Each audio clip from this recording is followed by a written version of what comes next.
जय श्री कृष्णा। आज मंगलवार के दिन आइए सुनते हैं मंगलवार व्रत कथा। ऋषिनगर में केशवदत्त ब्राह्मण अपनी पत्नी अंजलि के साथ रहता था। केशवदत्त के घर में धन संपत्ति की कोई कमी नहीं थी। नगर में सभी केशवदत्त का सम्मान करते थे, लेकिन केशवदत्त संतान नहीं होने से बहुत चिंतित रहता था। दोनों पति पत्नी प्रति मंगलवार को हनुमान जी की पूजा करते थे। विधिवत मंगलवार का व्रत करते हुए कई वर्ष बीत गए। ब्राह्मण बहुत निराश हो गया, लेकिन उसने व्रत करना नहीं छोड़ा। कुछ दिनों के बाद केशवदत्त हनुमान जी की पूजा करने के लिए जंगल में चला गया। उसकी पत्नी अंजलि घर में रहकर मंगलवार का व्रत करने लगी। दोनों पति पत्नी पुत्र प्राप्ति के लिए मंगलवार का विधिवत व्रत करने लगे। अंजलि ने अगले मंगलवार को व्रत किया, लेकिन किसी कारणवश उस दिन अंजलि हनुमान जी को भोग नहीं लगा सकी और उस दिन वह सूर्यास्त के बाद भूखी ही सो गई।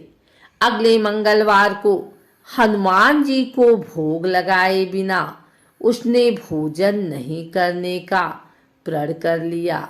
6 दिन तक अंजलि भूखी प्यासी रही। 7वें दिन मंगलवार को अंजलि ने हनुमान जी की पूजा की, लेकिन तभी भूख प्यास के कारण अंजलि बेहोश हो गई। हनुमान जी ने उसे स्वप्न में दर्शन देते हुए कहा, उठो पुत्री, मैं तुम्हारी पूजा से बहुत प्रसन्न हूँ।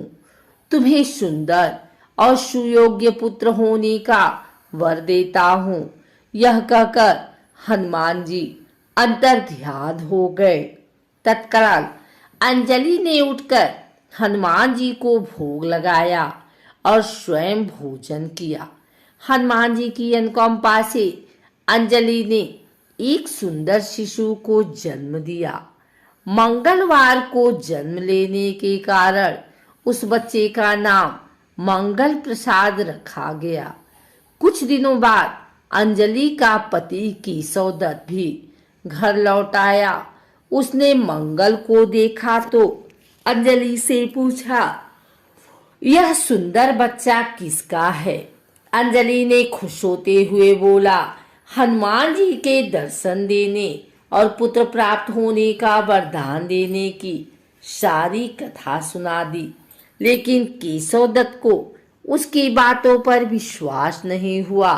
उसके मन में पता नहीं कैसे यह कलुषित विचार आ गया कि अंजलि ने उसके साथ विश्वासघात किया है। अपने पापों को छिपाने के लिए अंजलि झूठ बोल रही है। केशवदत्त ने उस बच्चे को मार डालने की योजना बनाई।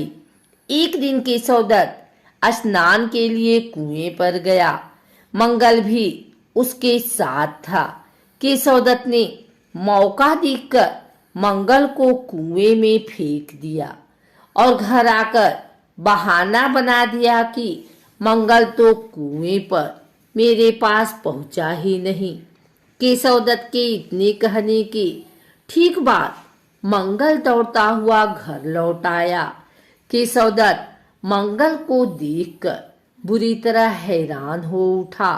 उसी रात हनुमान जी ने केशवदत्त को स्वप्न में दर्शन देते हुए कहा, तुम दोनों के मंगलवार के व्रत करने से प्रसन्न होकर पुत्र जन्म का वर मैंने दिया था, फिर तुम अपनी पत्नी पर शक क्यों करते हो? उसी समय केशवदत्त ने अंजलि को जगाकर उससे क्षमा मांगते हुए स्वप्न में हनुमान जी के दर्शन देने की सारी कहानी सुनाई। केशवदत्त ने अपने बेटे को हृदय से लगाकर बहुत प्यार किया था। उस दिन के बाद सभी आनंद पूर्वक रहने लगे। मंगलवार का विधिवत व्रत करने से केशवदत्त और उनके सभी कष्ट दूर हो गए। इस तरह जो स्त्री पुरुष विधिवत मंगलवार का व्रत करके व्रत कथा सुनते हैं, हनुमान जी उनके सभी कष्ट दूर करके घर में धन संपत्ति का भंडार भर देते हैं। शरीर के सभी रक्त विकार के रोग भी नष्ट हो जाते हैं।